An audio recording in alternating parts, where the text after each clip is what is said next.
ধর্ম পাগল কিছু নয়, ধর্ম একজন মানুষের কথা দিয়ে চলে। বলেন তো তার নাম কি?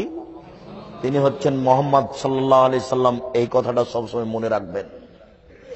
আমি আপনাকে হানাফি, শাফি, মালিকি হতে নিষেধ করিনি। আপনি হন, হানাফি হয়ে থাকেন, মালিকি হয়ে থাকেন, হাম্বলি হয়ে থাকেন, আপনাকে আমি নিষেধ করিনি।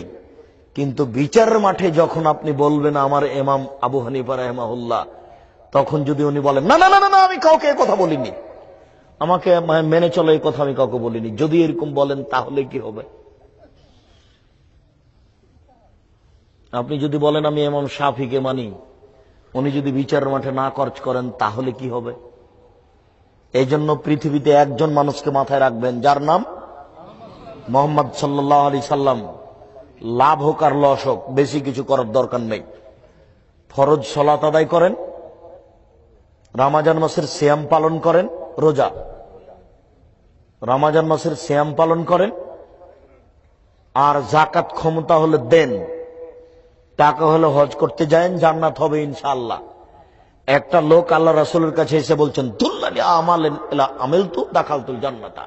আল্লাহ রাসূল আমাকে একটা আমলের কথা বলেন তো আল্লাহ রাসূল, যে আমল করে আমি জান্নাতে চলে যাব, এই একটা আমলের কথা বলেন। তখন রাসূল সাল্লাল্লাহু আলাইহি সাল্লাম বলেন 5 ওয়াক্ত ফরজ সালাত আদায় করবে, রমজান মাসের সিয়াম পালন করবে, ফরজ যাকাত আদায় করবে, টাকা হলে হজ। এই পর্যন্ত শোনার পরে লোকটা বলছে ওয়াল্লাহি লা আজদু আলা হাজা আনকুসু মিনহু, আল্লাহর কসম আমি এর চেয়ে কম করব না, আল্লাহর কসম আমি এর চেয়ে বেশি করব না, আল্লাহর কসম আমি এর চেয়ে কম করব না, আল্লাহর কসম আমি এর চেয়ে বেশি করব না। এইভাবে বলছে আর চলে যাচ্ছে, কসম করছে আর বলছে আর চলে যাচ্ছে। তখন আল্লাহ রাসূল বলছেন মান সাররা ইয়ানজুরা ইলাল জান্নাহ ফালানজুরা হাজা, কেউ যদি জান্নাতি দেখতে চায় তাহলে এই লোকটাকে দেখে নেক। এই শোনো আমার সঙ্গী সাথী, তোমরা যদি কেউ জান্নাতীকে দেখতে চাও, এই যে দেখো, এই যে লোকটা জান্নাতি, ও কিন্তু তাহাজ্জুদ পড়বে না। কথা মনে হয় বুঝাতে পারিনি। উনি কিন্তু তাহাজ্জুদ পড়বেন না, উনি পড়বেন না, উনি কসম করেছেন আমি নফল পড়ব না।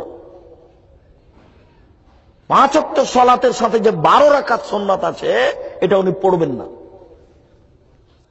আল্লাহর কসম আমি এর চেয়ে বেশি করব না, আল্লাহর কসম আমি এর চেয়ে কম করব না, আল্লাহর কসম আমি এর চেয়ে বেশি করব না। 5 ওয়াক্ত সালাতের সাথে 12 রাকাত সুন্নাত পড়বে না। আল্লাহ রাসূল বললেন যে ও জান্নাতি।